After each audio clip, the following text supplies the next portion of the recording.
Good evening, ladies and gentlemen, and this is Frank Mcneil with Talk of the Town.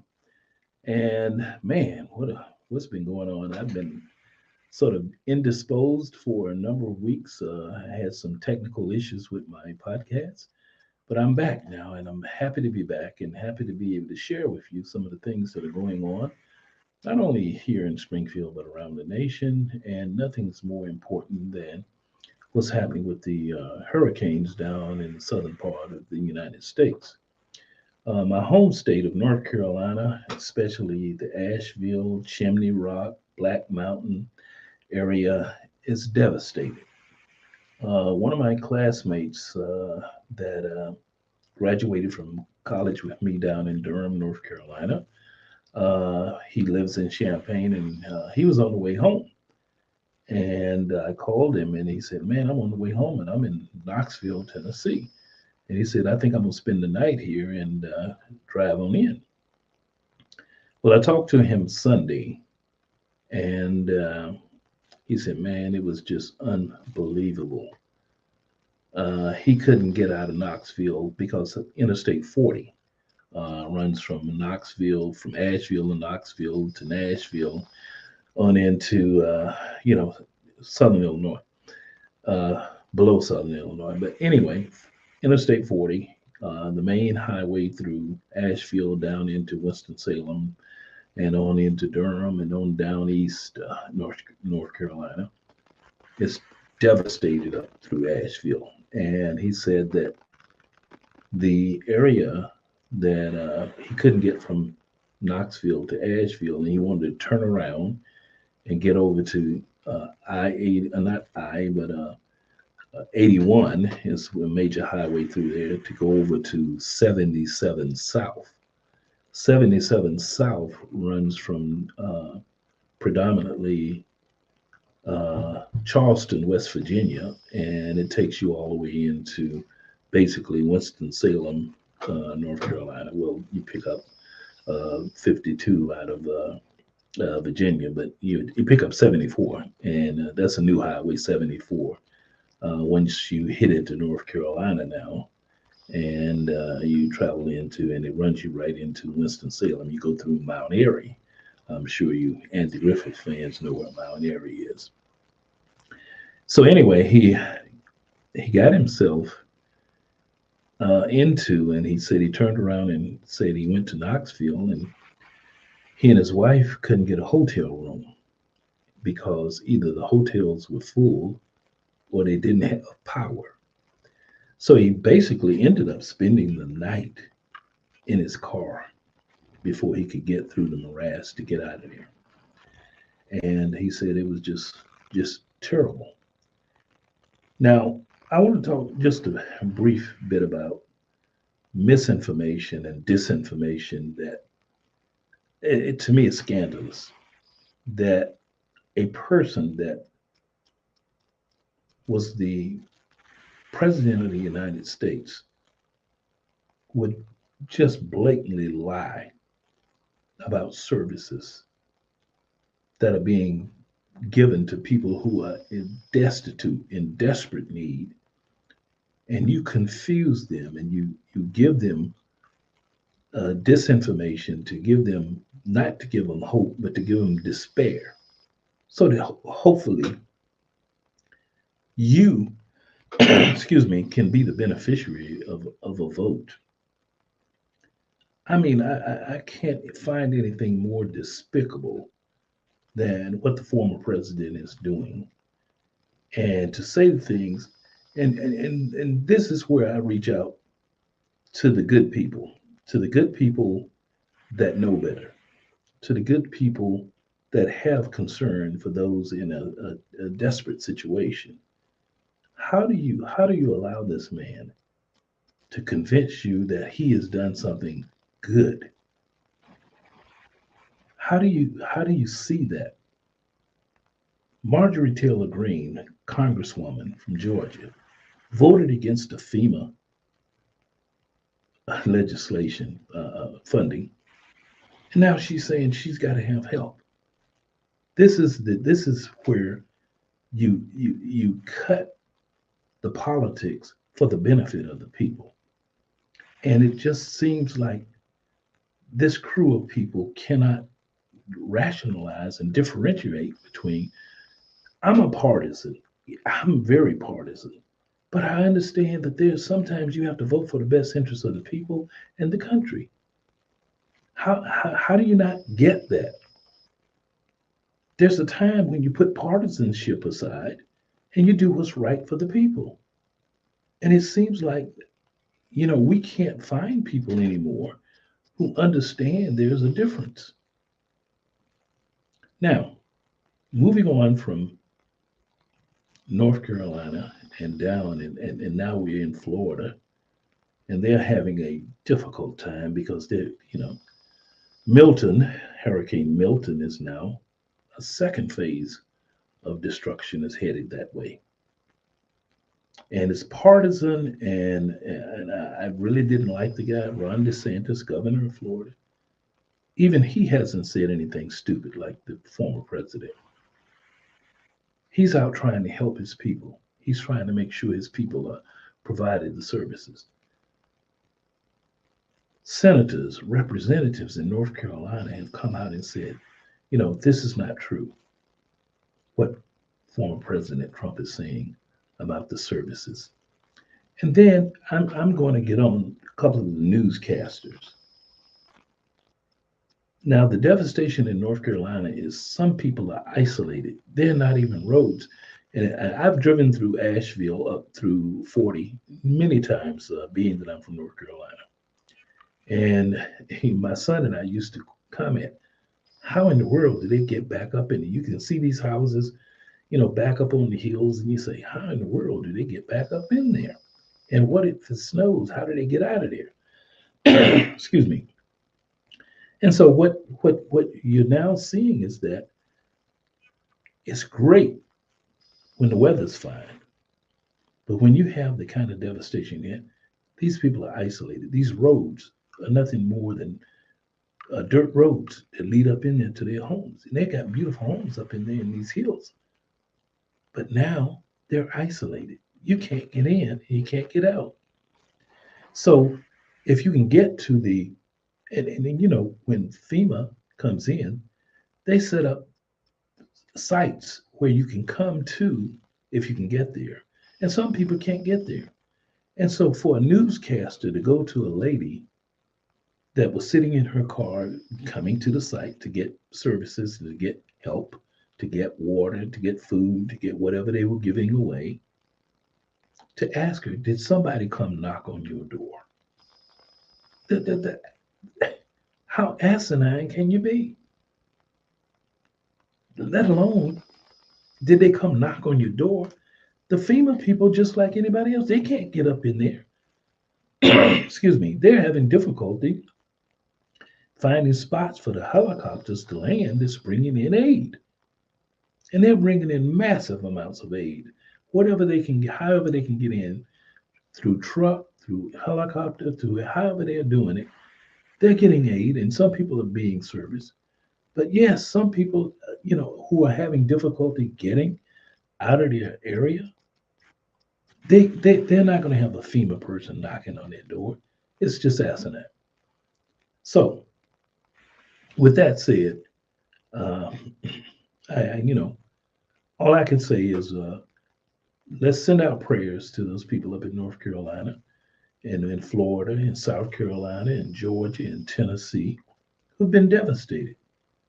And let's hope that, excuse me, the government and FEMA, I know they're doing everything they can in order to accommodate these people. They're doing everything. Troops have been sent out, I think it's 1,500 troops have been sent down, and they're doing what they can do to help bring this thing to some kind of where people can get the services. And then the other big lie, they don't have any funding. They do have funding. And the $750 that they're giving away is for immediate need. You fill out the form. And those of you who went through the tornado here in Springfield in 2006 know that you can get emergency funding. Then you fill out a form for funding to replace things that you may have lost, to replace housing or to get housing repairs. That is a separate application. But again, to mislead and misinform and to create doubt in the minds of these citizens who are desperate, I think is less than a president. And to allow, and to for him to do this shows you the character or lack of character of this man. And to, we're here. There's an election coming up, and people can vote their choice. They can vote for whoever they want to. But this man has displayed to me that he doesn't have the character. And it's clear what he did and the things that he's facing, he doesn't deserve. He's his character is lacking to be president of the United States. So for those victims again, North Carolina, South Carolina, Virginia, Florida, Georgia, in Tennessee, Kentucky, where all of this thing hit, send your prayers, send donations, do whatever we can, but give them some hope and tell them the truth. Now, getting back to Springfield, I've been away for a while, and so I want to talk about the commission and the Massey Commission, and I have sort of discussed this before, but now I'm at a different point. Clearly, a new sheriff has been appointed. And as soon as this new sheriff has been appointed, she's had to take some action about some dysfunction and some illegality in the sheriff's office by a deputy. I say, I said before and I say now, there should have been an independent investigation of the sheriff's department. The commission, which to me is a subterfuge for an investigation, there needs to be the Justice Department come in, and they were here. They were at Union Baptist Church, and people yelled and screamed and said, "You're not going to do anything, and this is, you had a listening session, and why aren't you following up? Is this to come into fruition now?" The Justice Department was here. Why don't we allow them? The number of deaths in the county jail, the number of things that have happened, the Sheriff's Department needs a clean bill of health by an independent arbiter to come in and do an investigation and take a look at this place. I'm not opposed to the Massey Commission. I'm just saying that you can do both, as I said before. They're not mutually exclusive. The Massey Commission can still do its It's not an investigation. But anyway, let's talk about. First thing I gotta ask is, what are the powers and duties of the commission?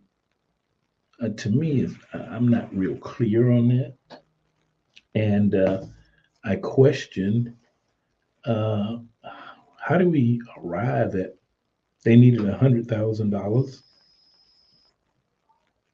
for communications, and that was a contract was cut, from my understanding, before the commission even was fully assigned. So,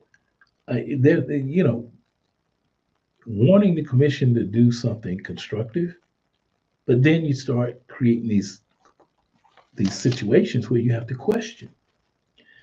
Secondly,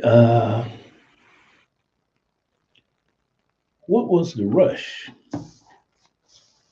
What was the rush? The deputy that created this situation is in jail. He's waiting to go to court. He's got a process. He's being processed through the judicial system. why are we rushing with a commission? Why weren't we given the opportunity to do an investigation? Those are things that I think are important. And I think that we, the people of Sangamon County, deserve that. So, we are in a situation where we have to do something about this. And I'm going to take a little break here and come back with you. And we are going to continue on with this in just a few minutes. But more questions to be asked and more things to be discovered. So we're going to take a little break right here and come back with you in just a moment. Now that we've taken this little slight pause for the calls, I'm back and I'm still talking about the commission and the efficacy of the commission. And, I still want to know the rush. We know that we have some problems here in Sangamon County, and we saw what happened. And to me, this should have been tantamount. The most important thing was getting this right. And just by the fact, and I know most of the people on the commission, I know some of the appointees, uh, I think they want to do a good job. But at the end of the day, what effect, what authority will the findings of the commission have? If we do an investigation from the Justice Department, they can make recommendations that really, really, really will impact what will happen and how it will happen in some of the day-to-day operations of the Sheriff's Department. I'm not so sure the commission will have that authority. Will they adopt the findings of the commission? Maybe so. Will there be votes on the commission about controversy? I think we need to look at the entire process from hiring, firing, discipline. All those things need to be taken a look at. We need to look at past episodes of misconduct and categorize what's going on and how do we better train, hire, train, and get the best possible individuals we can for the Sheriff's Department. This is an issue for all taxpayers because, unfortunately, as we've said before, as I've said before, unfortunately, there's going to be a big bill to pay from the lawsuit of Sonia Massey's family. Sangamon County is self-insured. And those of us who are taxpayers will end up having a bump in their tax bill to pay off this probably big debt we're going to get. So it's incumbent upon us, as all of us as taxpayers, to look at this and say, hey, Chairman Van Meter, what are you going to do to protect us? What is the process you're going to use to stop the number of lawsuits you have against the Sheriff's Department? Some have been cheap to settle and some have not been cheap. And here's one that we call the big ticket. This is not going to be cheap. So to me, the primary issue, what we have to do is prepare not to get in this position again. And that calls for a full, complete investigation of all the practices of the Sheriff's Department with a recommendation that must be adopted by the county board and say, these are the things we're going to do. These are the changes we're going to make in the hiring practices. These are the kind of people we won't hire. People who've been bounced around from department to department, maybe they're not good fits. for the Sangamon County Sheriff's Department. Maybe they shouldn't be hired. We have to look out in the mirror, look ourselves, and say to ourselves, we can do better. And I know we can do better. But the fact remains is that we don't have an investigation going right now. We have a commission that's going to look at some facets of the sheriff's department. But we need someone with the force and effect of law that can make recommendations and say to us, hey, we're going to do a decree here. And you have to comply with this decree. And if you don't, there's some there's some things that could happen to you that are not going to be very good. So that's where I'm settling in on. But I think that we can engage more people in the community as well, and giving them the open mic, if you want to say. I think there's been more people at the Sangamon County hearings here in the last 2, 3 months than been in the last 5 or 6 years. One incident, the unfortunate loss of Sonia Massey, and now people are beginning to understand that they have a role in our government. And I'm so happy to see the young people stepping up, the young people coming out and demanding. But there's more that they can demand. There's more. And I think the county needs to do more. I think Chairman Van Meter and the county board members need to take a accounting of the people who are there. And the problem is that this is not an issue that is relegated to race or class or whatever. This is about operations of the sheriff's department. There have been white people that have died. There have been black people that have died in the custody of the sheriff. So let's take all of this racial animus out of this, because it's not about that.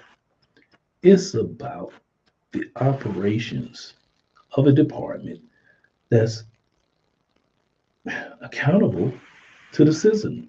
It's accountable to the county board, the chair, but it's accountable to the citizens. And we vote for the sheriff. You know, hadn't been much of a race in the last few times, but we vote for sheriffs. And they're accountable to the public. And we could have, and to me, no disrespect to the current sheriff, there should have been a nationwide search. There should have been a nationwide search for a sheriff to come in and try to take this department in a different direction. I'm not going to say I hope the best for the current sheriff. I knew her as a city police officer. She used to work my ward. So I know she's a good person, but I'm not going to say that every good person is the person to take over a troubled, and let me say that, a troubled department. And we should have gone out and tried to find the best person we could find to come in here and look at the sheriff's department with clear eyes and a clear mind, and not the political connections. Let's be fair. Let's be clear, and let's try to make a difference in Sangamon County. Now, we're gonna have more meetings. The commission's gonna meet, and I guess when the rubber meets the road, it's when they start trying to get recommendations hammered out, and when they start trying to see and trying to develop accountability. This is when things are going to get a little touchy. So if you're upset with the Massey Commission and its findings, where do you go? That's why I feel that an investigation to look at all of these things and allow people to have some input as to what they want the investigation to find or to look at. See, in my opinion, the script has already been set for the commission. They have a window of things that they can look at. Will they be able to do more? Will they be able to develop more? I don't know. And let me say, maybe the county board chairman will allow them to have some input into the direction of the commission. But right now, it's been laid out for them. I'm hoping that some of the commissioners will demand that they be given an opportunity to go in a different direction, or not so much go in a different direction, but have some independence about what they want to see and how they want to see it. We have an opportunity here in Sangamon County to do that. And I'm hoping Chairman Van Meter will take a page and say, hey, let me step back. Let me think about this a little bit. Maybe I do need an investigation instead of my commission. The commission can operate independently of the investigation. I think they should. And I think the commission would have been better served had they had the results of an investigation. Then they would have had a game plan, a map to go by to find out and say, these are the things we need to do. If an investigation had been completed, there would have been findings. And we could have talked about how do we want to address those findings. But without an investigation, the commission is at the mercy of the direction of the county board chair. I'm hoping that he allows them to bring in supplemental issues and ideas of how they want to operate. I think that would be good for Sangamon County and the city of Springfield, which is encompassed by Sangamon County. And I think that at the end of the day, what are we about? What is this about? Is this about making the sheriff's department better? Or is this about just making sure we sort of mute exposure so that we don't get more lawsuits? This should be about making the sheriff's department better so these things don't happen again. Not trying to put a band-aid, a patch over what's wrong and not deal with the real issues that are boiling inside the sheriff's department. So, ladies and gentlemen, Frank Mcneil, talk of the town. You can reach out to me and, hit my Facebook page, YouTube, and go and, sign up. Say that you want to be a listener, a regular listener, and I'm going to be more proactive and getting on here a little bit more often, because there's a lot of things that are coming around that I want to comment on, and I want to get your feedback. So subscribe to my channel on YouTube, hit me up on Facebook, give me your feedback so that we can have some conversation and I can take off on some of the people who respond. And, I know some people might not care about what I say or how I say it. But anyway, we can have a reasonable discussion. Reasonable men can have reasonable discussions and don't agree. So, Frank Mcneil, talk of the town. Y'all have a good evening.